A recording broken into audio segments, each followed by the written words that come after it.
welcome to Upcoming IAS, and today we're going to discuss the major important topic of prelims, that is Flexi Fuel Pilot Project. So students यहाँ पे flexi का मतलब है flexible, means इस lecture के अंदर हम ऐसे व्हीकल्स के बारे में बात करने वाले हैं जिनका जो फ्यूल है ना वो फ्लेक्सिबल है. अब ये कैसे हमारे एग्जाम पॉइंट ऑफ व्यू से इंपॉर्टेंट है और फ्लेक्सिबल फ्यूल वाले व्हीकल्स कौन से होते हैं, इस सभी को हम डिटेल में समझेंगे. And in this slide you can see कि यहाँ पे ये जो फ्लेक्सिबल फ्यूल करके लिखा हुआ है उसके पीछे टोयोटा का सिंबल है, मीन्स ये टोयोटा ने लॉन्च किया है. ओके और स्टूडेंट्स ये ना बहुत ही ज़्यादा इंटरेस्टिंग टॉपिक्स में से एक है. सो आप इसे पढ़ोगे ना तो आपको पता लगेगा कि कैसे मल्टीपल डायमेंशंस में इनोवेशंस करी जाती है. Okay so let's move to the lecture. Students as I told you कि जो फ्लेक्सिबल फ्यूल व्हीकल्स है ये इंट्रोड्यूस कर रहे हैं, किसने किए? टोयोटा ने कर रहे हैं, क्योंकि आपने प्रीवियस स्लाइड में देखा. सो हमारे जो यूनियन मिनिस्टर है ना नितिन गडकरी जी, उन्होंने एक पायलट प्रोजेक्ट लॉन्च किया जिसके अंदर उन्होंने ऐसे व्हीकल्स को अप्रूवल दे दिया है कि आप ऐसे प्रोजेक्ट पे वर्क कर सकते हैं जिसमें उस व्हीकल का जो फ्यूल है वो फ्लेक्सिबल है, मींस वो बहुत ज़्यादा स्ट्रॉन्ग है कि वो हाइब्रिड व्हीकल्स की तरह वर्क करेगा. मींस वो पेट्रोल पे भी रन करेगा एंड वो इलेक्ट्रिक व्हीकल्स पे भी रन करेगा. और पहला ऐसा प्रोजेक्ट जो है वो इंडिया में लाया जा रहा है, इसलिए इसे पायलट प्रोजेक्ट बोला जा रहा है. सो इस ओकेजन पे हमारे जो यूनियन मिनिस्ट्री है उन्होंने ये भी बोला है कि जो शुगर केन का प्रोडक्शन होता है, फिर जो फूड ग्रेन्स का प्रोडक्शन होता है उसको ज़्यादा से ज़्यादा करा जाए, ताकि जो फूड ग्रेन्स का वो बचता है ना, जो छिलके बचते हैं, या फिर जैसे आपको पता है चावल किस में होता है, वो धान के अंदर होता है, तो वो जो राइस हस्क जिसे इंग्लिश में बोलते हैं, सो राइस हस्क अगर बचते हैं या फिर शुगर केन से जब हम उसमें से जूस निकाल लेते हैं तो उसके बाद जो उसका पार्ट बचता है उन सब चीज़ों से हम क्या कर सकते हैं, इथेनॉल बना सकते हैं. और फिर वो जो इथेनॉल है उसको हम पेट्रोल में इथेनॉल पेट्रोल ब्लेंडिंग करके उसको मिक्स कर सकते हैं, एज अ फ्यूल यूज़ कर सकते हैं. मीन्स इससे हमारे 3 काम हो गए. हमने अपना पेट्रोल भी सेव किया और हमने क्या किया, हम वो जो व्हीकल है वो पेट्रोल से भी चलेगा और इलेक्ट्रिक तो चलेगा ही चलेगा, तो हमने एनवायरनमेंट को पोल्यूट होने से भी बचाया. दैट्स वाई बोला जा रहा है कि ये जो प्रोजेक्ट है ना एक पायलट प्रोजेक्ट है, मीन्स सभी एस्पेक्ट्स कवर कर लेगा. जो हमारा इथेनॉल ब्लेंडिंग प्रोग्राम है उसे भी कवर कर लेगा, और जब देखा जाएगा कि ज़्यादा से ज़्यादा इथेनॉल बनाया जा रहा है तो और फूड ग्रेन्स का प्रोडक्शन होगा, शुगर केन का प्रोडक्शन होगा, शुगर का प्रोडक्शन होगा, ताकि और ज़्यादा इथेनॉल बना सके. मीन्स हमारी जो रूरल इकोनॉमी है ना उससे भी बूस्टअप मिलेगा, क्योंकि जो सारे एग्रीकल्चर का पार्ट है ये हमारे रूरल एरिया से ही होके जाता है. सो अगर रूरल एरियाज में प्रोडक्शन ज़्यादा होगा तो जो रूरल इकोनॉमी है वो बूस्टअप करेगी. इसीलिए बोला जा रहा है कि एक पायलट प्रोजेक्ट है, क्योंकि एनवायरनमेंट भी देखो इसमें कवर हो गया, रूरल एरियाज भी इसमें कवर हो गए, ठीक है. और इसमें क्या कवर हो गया, जो कॉस्ट एफिशिएंट हो गया.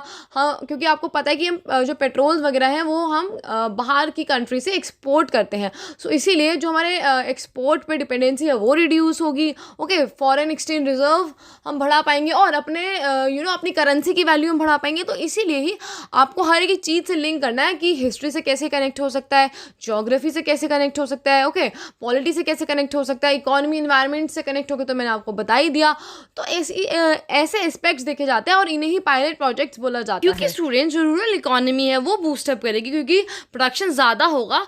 तो इसीलिए बोला जा रहा है, ये एज्यूम करा जा रहा है कि जो एग्रीकल्चरल का ग्रोथ रेट है ना वो 6 से 8% तक इंक्रीज हो जाएगा, एग्रीकल्चरल का ग्रोथ रेट, ताकि हम लोग एक सेल्फ रिलायंट इंडिया बना पाएंगे. क्योंकि आपको पता है कि इतना ज़्यादा वीट और राइस ग्रो करने के बाद अब भी जो वीट है ना वो हम एक्सपोर्ट करवाते हैं. सोच रहे हो आपकी एक एग्रीकल्चरल इकोनॉमी होने के बाद भी, एग्रेरियन इकोनॉमी होने के बाद भी हम ज़्यादा क्या कराते हो, वीट को हमें एक्सपोर्ट करवाना पड़ रहा है. सो हमें एटलीस्ट जब हम एग्रेरियन इकोनॉमी है सो हम एग्रीकल्चर को लेके तो सेल्फ रिलायंट होने चाहिए ना, तभी तो हम एक्चुअली में एग्रेरियन इकोनॉमी कहलाएंगे. अदरवाइज इसके पीछे का क्या कंसेप्ट होता है कि क्योंकि जो हमारा ज़्यादातर जो जीडीपी में कंट्रीब्यूशन होता है ना वो एग्रीकल्चर सेक्टर से होता है, इसीलिए बोला जाता है कि हम एक एग्रेरियन इकोनॉमी है. बट अगर ऐसा है तो हम एग्रीकल्चरल आउटपुट्स में सेल्फ रिलायंट होने चाहिए. सो वही जो हमारे यूनियन मिनिस्टर है वो ये बता रहे हैं कि अगर जो एग्रीकल्चर प्रोडक्शन है वो इंक्रीज़ होगा तो हम सेल्फ रिलायंट भी बन पाएंगे और हम एक्चुअल में और ज़्यादा अपनी इनकम कर पाएंगे एग्रीकल्चरल रिलेटेड चीज़ों से. Okay, so now let's move on to the flexible fuel vehicle. Okay, as I told you कि टोयोटो ने इसे लॉन्च किया है और एक ही ऐसा इकोसिस्टम बना देगा जहाँ पे इलेक्ट्रिक व्हीकल्स से भी लोग क्या होंगे, अडाप्ट होंगे. क्योंकि देखो स्टूडेंट्स, आपने देखा है कि जो इलेक्ट्रिक व्हीकल्स है ना वो काफ़ी ज़्यादा आ रहे हैं एंड अब इलेक्ट्रिक कार्स भी आ रही हैं, बट वो इतनी ज़्यादा अडेप्टेबल नहीं है. मीन्स लोग उन्हें एक्सेप्ट नहीं कर रहे हैं. वो क्यों नहीं कर रहे हैं? क्योंकि देखो, एक तो वो थोड़ी कॉस्टली होती है, क्योंकि अब वो एनवायरनमेंट पोल्यूशन को कम करेंगी और ना ही उसमें पेट्रोल यूज़ हो रहा है, तो थोड़ी कॉस्टली तो वो आएंगी. ओके, चलो ठीक है.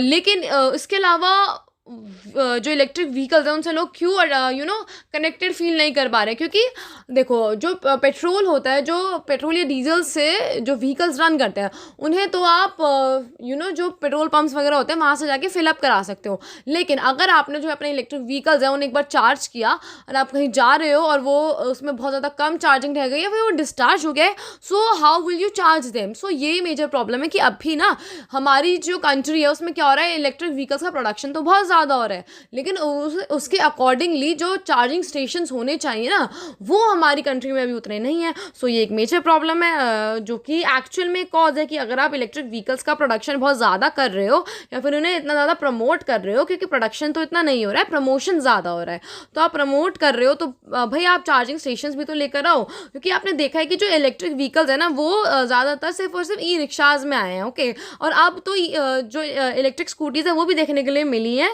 कि ज़्यादातर लोग इलेक्ट्रिक स्कूटीज़ पे स्विच हो रहे हैं, बट उनमें काफ़ी ज़्यादा प्रॉब्लम आती है. चार्जिंग की प्रॉब्लम तो है, इसके साथ साथ ये भी प्रॉब्लम है कि वो ज़्यादा दूर तक रन नहीं कर पाती या उनमें और इंटरनल प्रॉब्लम हो जाती है.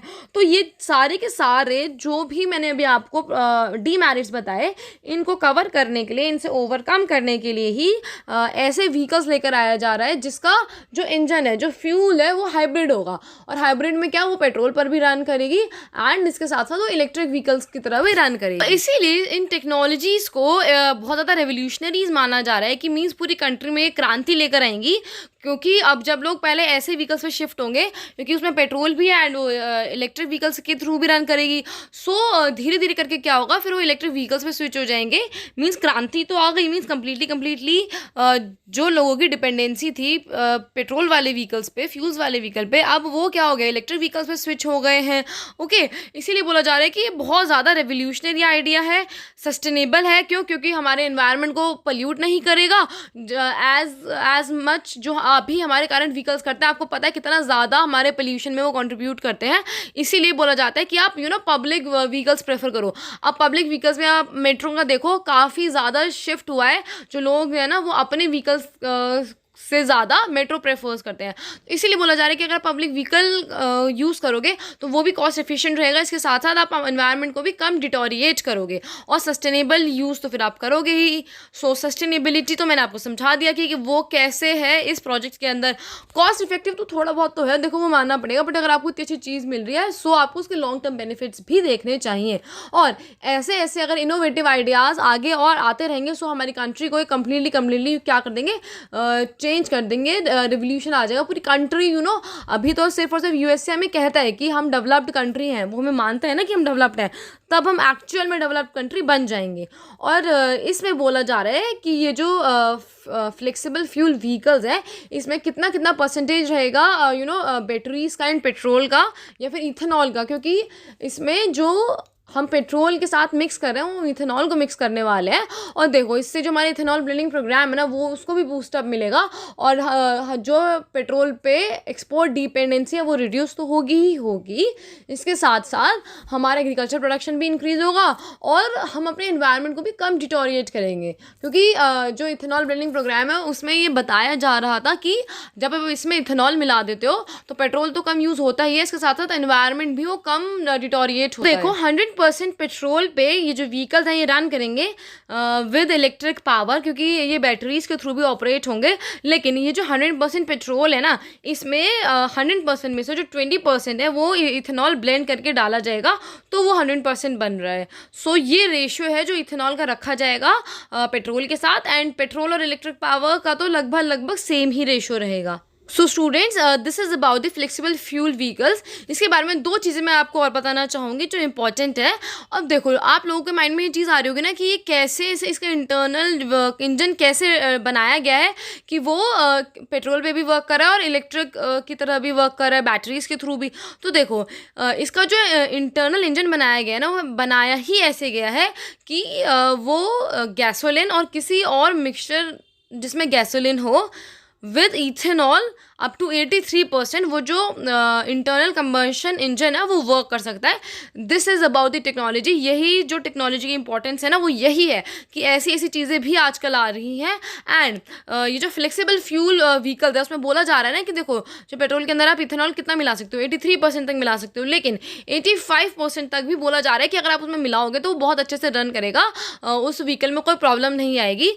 और फ्लेक्सिबल फ्यूल एक ऐसा गैसोलाइन और इथेनॉल मिक्सचर है जिसके अंदर 51% क्या है वो गैसोलिन होगा और 83% क्या होगा वो इथेनॉल होगा।